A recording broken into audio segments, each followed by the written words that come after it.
बिस्मिल्लाहिर्रहमानिर्रहीम। अस्सलाम वालेकुम नाज़रीन, खैबर पख्तूनख्वा के मौसम की अहम अपडेट के साथ हाजिर हूँ। खैबर पख्तूनख्वा में आंधी गरज चमक के साथ बारिश का इम्कान है और बेशतर अजला में चंद मूसलाधार बारिशों का इम्कान है।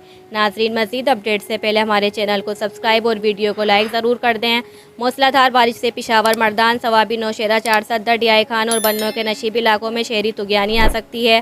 खित्ता सवात, चित्राल, दीर, शांगला, कोहिस्तान, बडगुराम, तोरगर, मानसर, एबटाबाद, करम और खैबर अजला जैसे हसास इलाकों में लैंडस्लाइडिंग के खतरे का भी सामना कर सकता है। सवात, चित्राल, दीर, शांगला, कोहिस्तान, बडगराम, तोरगर, मानसेरा, एबटाबाद, करम और खैबर के अजला में भी सैलाब का खदशा है। गुज़िश्ता 24 घंटों के दौरान खैबर पख्तूनख्वा के बेशतर अजला में मौसम मरतूब और अबर आलूद रहा। तहम एबटाबाद, अपर दीर, गनली मेहमद, चराट, नौशेरा, मर्दान, बोनेर और खैबर अजला समेत मखसूस इलाकों में आंधी और गरज चमक के साथ बारिश हुई। मुख्तलिफ मकामात पर रिकॉर्ड की गई बारिश अज़ेल काकुल में 19 मिलीमीटर, गनली मेहमद में 9 मिलीमीटर, अपर दीर में 4 मिलीमीटर और चराट नौशेरा में 2 मिलीमीटर बारिश रिकॉर्ड की गई। लंडी, कोतल, बोनियर और तखत भाई में भी बारिश के आसार मिले। मुतासरा अजला के रिहायशियों को होशियार रहना चाहिए और शदीद बारिश हो इससे मुतल्लिक असरात, सैलाब और लैंडस्लाइडिंग के इम्कान के लिए तैयार रहना चाहिए। हुक्काम को मशवरा दिया जाता है कि वो सूरत हाल पर गहरी नज़र रखें और आवाम की हिफाजत को यकीनी बनाने और अमलाक को बुनियादी ढांचे को पहुँचने वाले नुकसान को कम से कम करने के लिए ज़रूरी इक़दाम करें।